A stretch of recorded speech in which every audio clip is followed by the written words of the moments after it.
Au nom de Dieu, le tout miséricordieux, le très miséricordieux. Louange à Dieu, Seigneur de l'univers. Chers frères, recevez mes salutations les plus sincères. Nous sommes toujours dans l'axe des récits coraniques.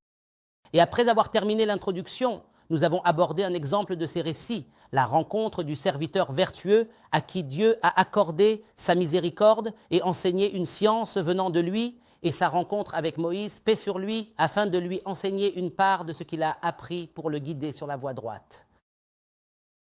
Dans l'épisode précédent, nous avons abordé ces actes apparemment arbitraires qui ne peuvent être acceptés dans le monde du visible ni selon les lois de la charia.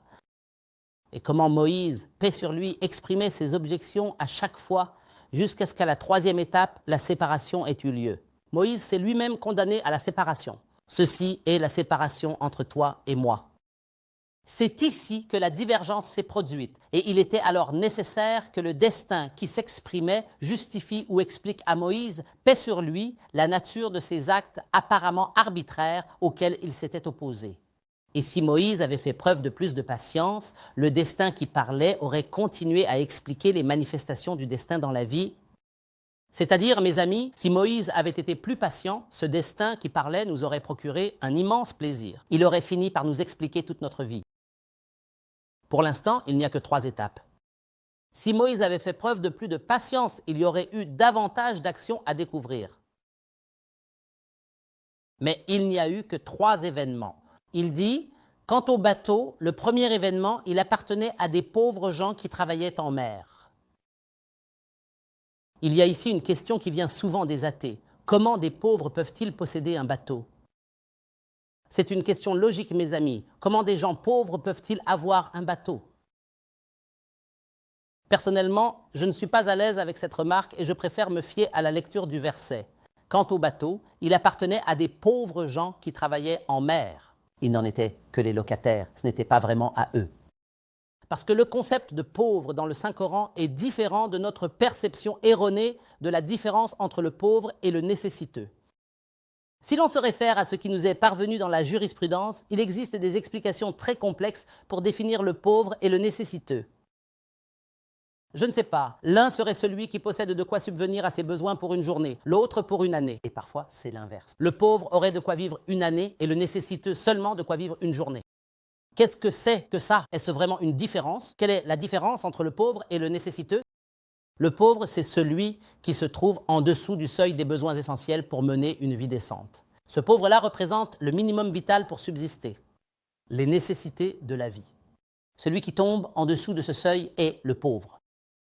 Quant au nécessiteux, c'est une chose totalement différente. Le mot « masque » vient de la racine signifiant tranquillité, quiétude et retenue. Cette règle que nous avons mentionnée dans les programmes s'appelle les ramifications et les dérivations lexicales d'un même mot. Qu'est-ce que la quiétude, la misère, le verbe « habiter » ou encore « afin que tu trouves en elle le repos » ? Et parmi ce que vous avez appris des animaux de chasse dressés, mangez donc de ce qu'ils retiennent pour vous. Et dans le contexte du divorce, retenez-les convenablement. Tout cela, ce sont des dérivations d'un même concept, d'un même sens fondamental. Alors, qu'est-ce qu'un miskin démuni? C'est la personne sur laquelle des circonstances contraignantes se sont abattues et l'ont empêché d'accéder aux moyens de subsistance. Le miskin est donc quelqu'un qui est retenu, immobilisé, incapable d'agir. Des circonstances indépendantes de sa volonté l'ont empêché de gagner sa vie. Et cela inclut aujourd'hui, selon notre compréhension, les personnes atteintes de troubles mentaux et les personnes en situation de handicap physique. La personne paralysée et les personnes concernées, les handicaps mentaux, les personnes atteintes de retard mental.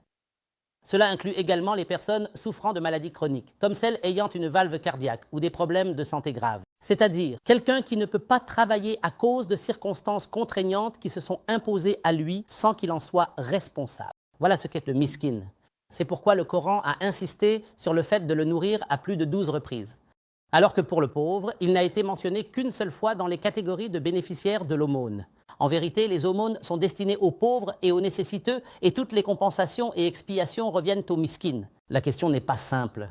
Ce n'est pas aussi simple que pour une compensation ou une expiation, tu sortes et trouves quelqu'un qui a juste des conditions un peu difficiles et tu dis que c'est un miskin. Non, il faut vraiment chercher le véritable miskin. On t'a dit que la compensation est destinée aux massakines, donc il faut la donner aux nécessiteux, pas à n'importe qui sans savoir la différence entre le pauvre et le nécessiteux. Il faut chercher la personne qui souffre d'une maladie chronique, la personne alitée qui ne peut pas travailler ou qui est atteinte de folie, même les personnes atteintes de troubles mentaux qui errent aujourd'hui parmi les déchets et les ordures. Que devons-nous faire pour eux? Mes amis, la question de nourrir le nécessiteux est l'un des sujets les plus graves dans le Coran. Peut-être que je vous ai maintenant entraîné vers un autre axe de discussion, mais revenons en arrière. Et un jour, nous aborderons la gravité du sujet de nourrir le nécessiteux. Nourrir le nécessiteux. Dieu, exalté soit-il, l'a associé à la reconnaissance de son existence. Il ne croyait pas en Dieu le Tout-Puissant et n'encourageait pas à nourrir le nécessiteux.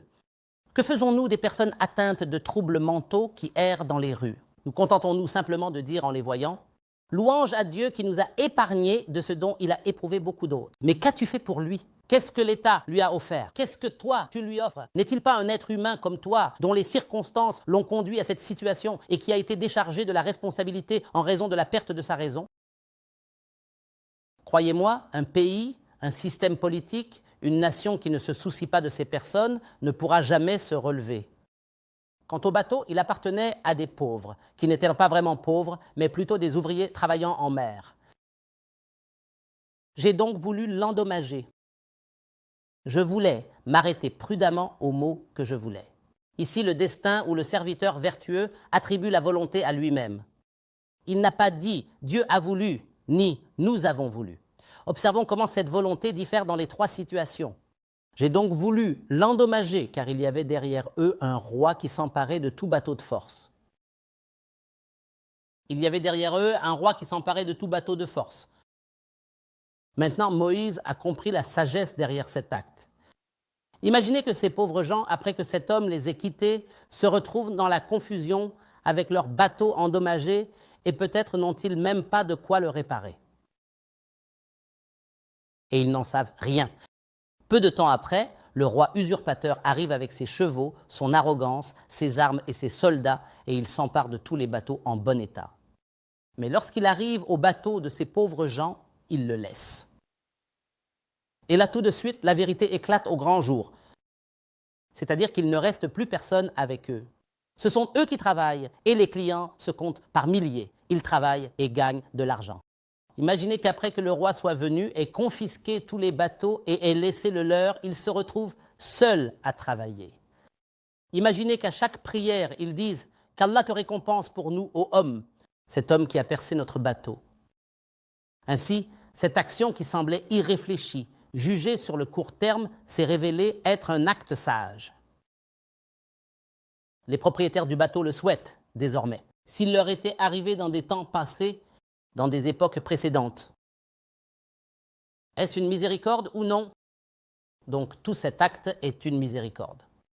C'était une miséricorde avant même d'être un acte irréfléchi à cause de ce qui s'est produit en premier lieu lors de ces événements quand les gens du bateau ont failli se noyer. Voilà pour le bateau. Et nous remarquons que le serviteur vertueux a attribué la volonté à lui-même. Il a dit « J'ai voulu ». Regardons l'incident du garçon et la construction du mur dans le prochain épisode. Comment la volonté a-t-elle changé? Comment le destin parlant a-t-il interprété ces événements? Jusqu'à ce que je vous retrouve dans cette série, je vous laisse sous la protection et la garde de Dieu. Que la paix, la miséricorde et les bénédictions de Dieu soient sur vous.